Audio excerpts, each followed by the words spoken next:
Direction के हिसाब से बैग रखना है। अब ये चलते फिरते पेशेंट हैं तो इनके लिए हम हल्का सा यूँ क्रॉस करेंगे ताकि लेटे तो प्रॉब्लम ना हो, खड़े हो तो प्रॉब्लम ना हो। ठीक है, इस तरह से। तो इसके लिए हमने ये इसकी ऑलरेडी चुपक होती है अपनी इतनी अच्छी कि कोई इसको पेस्ट लगाने की ज़रूरत नहीं होती है।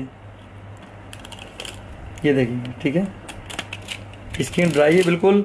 हमने ये लिया। अच्छा, इसका एक और भी होता है, अगर हमने एक्स्ट्रा इसको हमने लाइफ देनी है, ये देखें बिल्कुल हमने इसके होल के पास अच्छी तरह से पहले साइडों से दबा दिया। ये देखिए, ठीक, बिल्कुल अच्छी तरह से ये स्किन को पकड़ लिया इसने। इसकी अपनी चुपक बहुत अच्छी होती है। मगर इसके अलावा अगर हम और मज़ीद इसको मजबूती चाहते हैं तो हमारे पास टिंचर बेंजाइन जो होता है ना, टिंचर बेंजाइन को पहले हम इसको लगा के और 5 मिनट के लिए छोड़ दें। जब वो ड्राई होगा टिंचर तो फिर ऑलरेडी उसमें और मज़ीद चुपक आ जाएगी स्किन के अंदर, तो फिर बैग लगाएंगे तो मज़ीद ज़्यादा मजबूत हो जाएगा।